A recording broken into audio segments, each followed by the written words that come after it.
had an eye-opening interview with GQ magazine. The writer, Mark Anthony Green, was here in studio with us yesterday, and Odell talked about his famous catch against the Cowboys, his emotions on and off the field, why he's happier now in Cleveland, and that he felt, quote, disrespected when he was traded by the Giants. So, Shannon, what was your biggest takeaway now?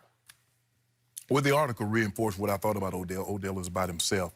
He's a guy that did things to get attention, and when people looks at him, he says, leave me alone. If he dyed his hair for a particular reason. He got all these tattoos. He dresses a certain way. I have no problem with this, but don't tell me you don't want attention. His behavior. Skip, the thing that annoys me most about today's athlete, especially football players, is that when they exhibit behavior that I don't think is conducive for winning, is because I want to win so bad. So let me get this straight. Shannon Sharps and the Elways, the Aikmans, the Deion Sanders, they didn't want to win. This winning thing just came along when you guys came along. So that's why I'm acting out like this. This is why I'm kicking the net. This is why I'm getting penalties, because I want to win so bad that I can't. That's a part of it. Learning how to channel those emotions. That's what I always tell guys, take the emotion out of it, bruh. Well, there's a double standard. When Tom Brady start getting penalties on the field that cost his team, then I'm going to say, you know what, Odell, you're right. I get it. I get the passion, and sometimes they say, well, that's passionate, and that's, you know, he's being disrespectful, and he's being a malcontent. I get all that. But Tom Brady isn't costing his team penalties with behavior on the field. That's the problem that I have with Odell. Odell did all this. I told you that catch. I told you that catch changed his life, didn't it, because it's still, you know, you got to get that symbol out there. The fact of the matter was, Odell's life changed once he realized everybody was talking about how he went from 100, and he mentioned in the article, how he went from 100, you know, this many followers, then he had 100,000, and then 200,000. And he's like, hold on, wait a minute. Overnight. But we lost. I don't need to win. I can be me, lose. But then he said in the article, the haters all said, yeah, but you lost that game. Well, yeah, you did. Skip. And that's another thing, and I tell people this all the time. So now, telling the truth is the new hate. If you tell a person the truth, oh, you just hate. Nah, bruh. You lost. You did lose. It was an unbelievable catch. Remember, I've always coined this one. Two things can be true. That was a hell of a catch, Odell, but you did lose that game. Both things are true. It's true. Skip, I didn't learn anything else. I mean, he poured his soul out. Skip, I don't care. It's like, I don't care about you going to concerts. I don't care about you going to Paris. I don't care about you going to Vegas. All I'm going to do is talk about your behavior on that field. And your behavior on the field is not conducive to you winning championships. Okay. So before I unleash on all this, I want to thank once again my friend Mark Anthony Green for joining us yesterday. And he made it very clear, again, as the writer of this piece and the interviewer on this piece, that GQ wanted to give Odell the platform to speak his heart and mind without threat. You know, where it was straight, it went in a straight Q&A. Right. There was no, let's put this in context or whatever, or take it out of context. Right. It's just boom, boom, boom, boom, boom, boom, quote, quote, quote. Right. And I think Mark warmed him up and got him in a place where he showed you exactly who and what he is. Right.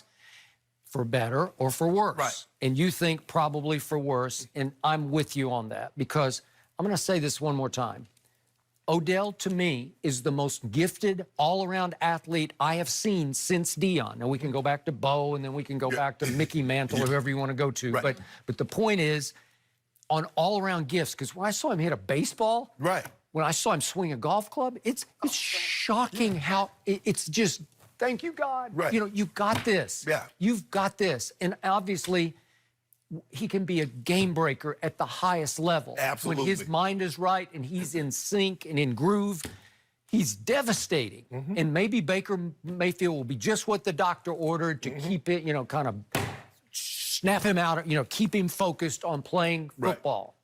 But my biggest takeaway was that he has become beyond Terrell Owens as the biggest wide receiver diva this game has ever known.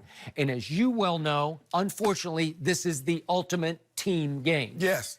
It's the only way to win is to have a unified team. The only way. And that's why I defended you to Mark Anthony yesterday, because you played a dependent position. Absolutely. All tight end. Yes. And yet I regard you as one of the greatest leaders, right up there with Ray Lewis, in the history of your game. You have to skip. That's Okay? So you did it. You had to sacrifice Yes. some for Yes. the good of the team. Yes. And when it was time to make a statement that brought the team back together, or to shut the locker room doors and say, this is going to be this way. Correct. You took on that responsibility. Absolutely. That I don't think Odell has even thought about taking on. No. Because his perspectives are all warped to me. They're all out of kilter. They're all out of line, because Mark Anthony asked him at the end of the piece, well, how many more years? And he said, well, I'd like to go 10 years or until I catch Jerry, till I pass him. Okay, Jerry Rice has 23,000 yards. Odell's biggest year yet out of his 5 was 1,450. So if he has, it would require 12 plus more seasons of 1,450 for an injury-prone wideout to pass Jerry Rice. Well, that means you've just lost all perspective. That's not going to happen. You're so far behind already. You're not going to be able to. You'd have to play 12 to 15 more years, and he's not going to play that many years because, God bless him, I'm knocking on wood, I'm afraid he just won't last that long. Skip, I want to know, when did he feel the Giants were holding him back, or he couldn't be himself? Was it before or after he signed that $90 million contract? Because when I look at it, Skip, you tell me the occupation that they pay you more and expect less of you. I thought when you move up the pay scale, they expect more. To whom much is given, much is required. So Odell thought they were going to give, you know what, Odell, we're going to give you $90 million. And we're going to even take the reins even more off of you. We're going to let you do even more. Even, Eli. When's the last time you heard a teammate say Tom Brady's antics are unacceptable? You heard Eli. You heard the owner. John Mara said it. I'm tired of, I want to talk about him in football, not his off the field, not his behavior on the sidelines. I want to talk about him making plays. So that bothers me. And every time, he just wants to win so bad. Winning is not new to these athletes. So stop saying it. You're not fooling anybody. You're selfish. What you're upset about is that you saw Julio go get 250 and you ended the game with 75. That's what you're upset about. Everybody, I don't care about numbers. As long as we win the game. As long as we win the game, Skip, and I get 10 for $150 and 2 touchdowns, I'm happy. But I'm not going to be happy if I get 5 for 64 and we win the game. So they stop it. See, the thing is that they try to fool, to the casual fans that didn't play the game, I like to think, I was okay. So I know what you're talking about, because I've been there. Because I've had to bite my tongue a lot of times with seething, because I saw what some other guy got, and I didn't get that. But you know what, Skip Bayless? Bite your tongue. We won the game. Everything's okay, and keep it moving. And when your time comes, make it happen. He mentioned, well, they only threw him 7 balls. At Green Bay. At Green Bay. Yeah, but he threw 4 back at him. Okay, so what we going to do about that? Keep throwing it to him. Well, hey, we got to give somebody else an opportunity. Because we threw it to him, but what'd he do? He put it on the ground. He dropped a 3rd down pass in the first drive, and then he dropped one in the back of the end zone. Okay? And Eli said, that's enough for you. Okay? So, I mean, at some point in time, should we try Sterling Shepard? Should we try somebody else to try to get them involved? Yep. So my favorite loss of perspective quote in this entire piece was the one when Odell was trying to make the case that he is a good teammate. And he said that when he gets free stuff, he makes sure everybody gets free stuff. So he said that he made sure that his teammates got 100 king-size mattresses. And Mark Anthony asked him, well, how did they get? He said, well, I had them all at the facility, and I just said, you can just take it home in your car. No, you can't. You can't take a king-size mattress. Going through the turnpike. How are you going to get it in your car? The Caspers are the ones that are in a box. Oh, okay. So it's like part of this. That's why. So they're boxed up, and then you open it, and it expands. Well, can you get it in your car? Let me ask you a question. I think so. Could he have just sent it to their home? Yes. that would probably cost him. I mean, right? He was also making the case that he says, have the Giants paid for my off-season place in L.A.? No. Did they pay for the dogs I had to put in the kennel in the offseason? Well, that's not how it works. They gave you $90 million, right? You better, hold on, wait a minute. Hold on, time out. So he expects, so let me get this straight. I'm going to give you $90 million. But I'm going to set you up in there. Oh, you want to train in L.A.? I'm going to get you a place in L.A. I'll get you a place. Okay, you need to kennel your dog? Okay, we got that. We got that. So what the hell you doing with your money? I don't know. I know you've got a deal like that here. Yeah. You get your dogs kenneled when you go out of town. No, I have to pay, and it's very expensive. I pay like $300 a day. Yeah, The house dogs are expensive. They are, but they don't go. They don't.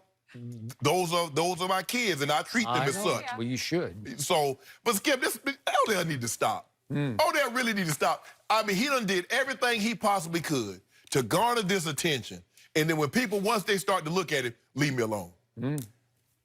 Bruh, you got frosted tips. You got your whole body is a sleeve now. And the way you dress, I got no problem with none of that. But you can't say, well, I don't want any attention.